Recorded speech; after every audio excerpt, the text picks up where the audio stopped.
Hello students, आपका एक बार फिर से स्वागत है आपके अपने यूट्यूब चैनल लहरे सर ऑनलाइन क्लासेस में। क्लास 3 सब्जेक्ट पर्यावरण, पाठ है, अध्याय है 25, ठीक है, 25 घटती दूरियां।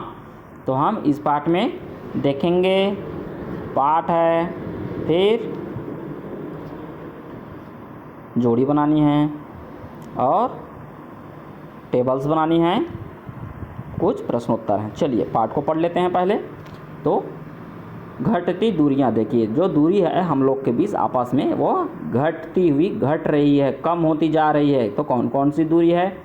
सोनू और क्या, सोमू और देबू बहुत अच्छे दोस्त हैं। दोनों क्या, बेस्ट फ्रेंड हैं। दोनों एक ही स्कूल में पढ़ते हैं। एक दिन सोमू स्कूल नहीं आया, पर उसी दिन गुरुजी ने कक्षा में बताया कि कल पिकनिक जाएंगे। अब वो तो स्कूल आया नहीं है और स्कूल वाले पिकनिक जा रहे हैं, तो सोमू को कौन बताएगा? शाम को घर जाने से पहले देबू सोमू के घर गया।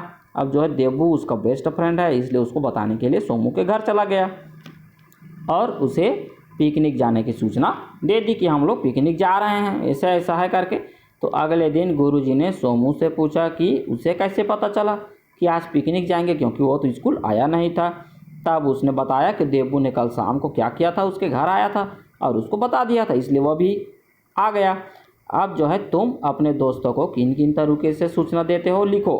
तो हम लोग मिल करके देते हैं, घर में मोबाइल फ़ोन है तो उसे फ़ोन करके भी दे देते हैं, या कोई अगर उसके घर की तरफ जा रहा है तो उसको हम संदेश दे देते हैं कि उसको ये संदेश देना है ना। अगर आप और अन्य माध्यम से भी संदेश देते हैं तो उसको यहाँ पर लिख सकते हैं। तुम्हारे कुछ दोस्त एवं रिश्तेदार तुम्हारे गांव में और कुछ आसपास के गांव में हैं, तो कुछ शहर में रहते होंगे। देखिए सभी के क्या है, रिश्तेदार अलग अलग जगह में रहते हैं, कुछ गांव में रहते हैं, कुछ आसपास के गांव में, कुछ शहर में, तो कुछ बहुत दूर रहते हैं। अपनी बहन की शादी की सूचना तुम उन तक कैसे पहुंचाओगे? तो गांव में रहने वालों को घर घर जा कर के सूचना देंगे और शहर में रहने वालों को आजकल फ़ोन करके सूचना दे देते हैं।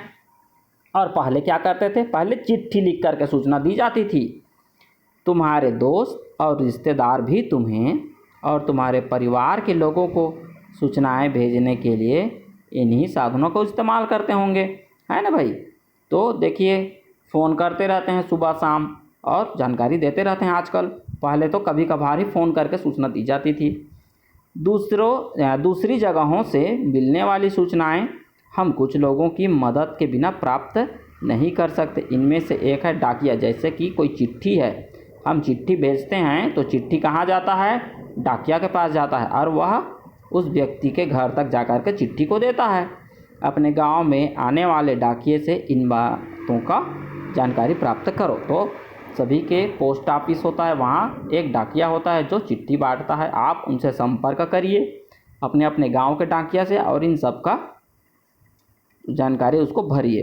तो सबसे पहले उसका नाम भरना है, वह डाक बांटने किस सवारी से आता है, तो साइकिल से या मोटरसाइकिल से आता है। उसके कपड़ों का रंग कैसा होता है, तो उसके कपड़ों का रंग खाकी रंग का होता है, या उससे पूछ करके उसके कपड़ों का रंग लिख सकते हैं। उसके थैले में क्या क्या सामग्री होता है, तो यहाँ पर उसको लिखना है। तो चिट्ठी होता है, सील होता है, कुछ पैकेट होते हैं, कलम होते हैं, है ना। तो सबको पूछ पूछ करके लिख लेना है। चलिए अगले पेज पर चलते हैं। वह इन सामग्री का क्या करता है, तो वह घर घर जा कर के सभी चिट्ठियों को एक दूसरे के जिसका नाम पर आया होता है उसको वह पहुंचाता है। अब देखिए आगे, प्रभा पचेड़ा गांव में रहती है। प्रभा कहाँ रहती है? पचेड़ा गांव में। उसे अपने बड़े भाई की शादी की सूचना रायपुर में रहने वाली अपनी मौसी को देनी है। अब उसका बड़ा भाई शादी कर रहा है तो उसकी सूचना उसकी मौसी को देना है, जो कहाँ रहती है रायपुर में रहती है। नीचे दिए गए चित्रों को देखकर अनुमान लगाना है आपको कि पचेड़ा गांव से चिट्ठी रायपुर किस क्रम में पहुंचेगी, ठीक है। तो सबसे पहले वह क्या कर रही है, चिट्ठी को लिख रही है।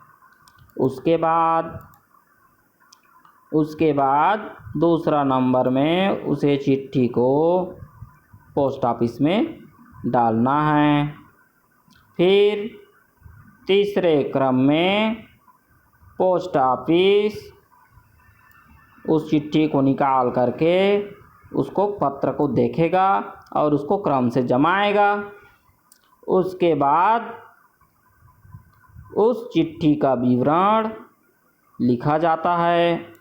फिर उस चिट्ठी को सही पते पर भेजने के लिए बस का उपयोग या टेम्पो का उपयोग करते हैं और फिर डाकिया उसे अंत में उसके घर तक पहुंचा देता है। इस प्रकार यह चिट्ठी पहुंच जाता है। चलिए अगले पेज पर चलते हैं। देखिए, चिट्ठी लिखने के लिए प्रभा ने पोस्ट कार्ड कहाँ से खरीदा होगा, तो वह पोस्ट ऑफिस से ही खरीदना पड़ता है।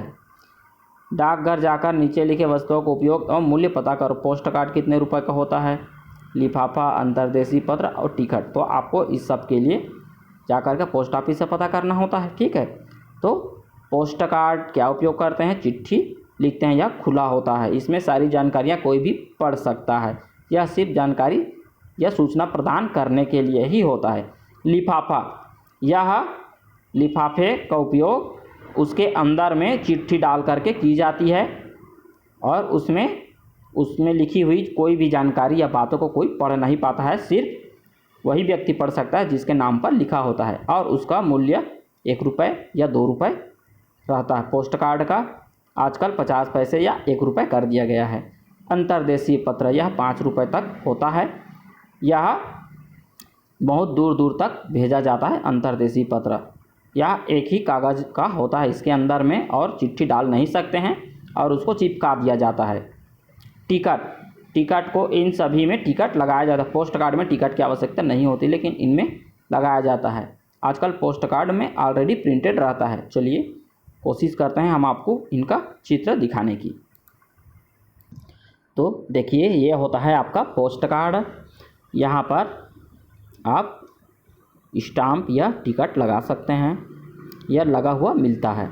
यहाँ पर आप जहाँ पर पहुँचना है, जिसको भेजना है, उसका नाम लिखते हैं और यहाँ पर हम अपना नाम लिखते हैं। चलिए अब देखते हैं अंतर्देशीय। देखिए, ये होता है अंतर्देशीय पत्र। तो यह उसका ऊपर का साइज होता है। यहाँ पर जहाँ पर पहुँचना है वहाँ का पता होता है। यहाँ पर हम अपना पता लिख सकते हैं और इसके पीछे में हम जो चिट्ठी लिखनी होती है उसे हम लिख सकते हैं। इसके अंदर में और लिफाफा भरने की ज़रूरत नहीं होती है या कोई भी कागज़ भरने की ज़रूरत नहीं होती है। चलिए, यह होता है लिफाफा। यह इसको हम खोल करके इसके अंदर में कागज़ से जानकारी या चिट्ठी या कोई भी कागज़ भर सकते हैं और इसको सील बंद कर सकते हैं। यहाँ पर टिकट लगाया जाता है, वह इस प्रकार का टिकट होता है। देखिए, अलग अलग प्रकार के टिकट हैं। ये सभी टिकट डाक विभाग द्वारा जारी किए जाते हैं। ठीक है, तो आपने इन सब का चित्र देख लिया है। ठीक है, अब चलते हैं। चलिए आगे। एक जगह से दूसरी जगह संदेश पहुंचाने के लिए बहुत से साधन हो सकते हैं।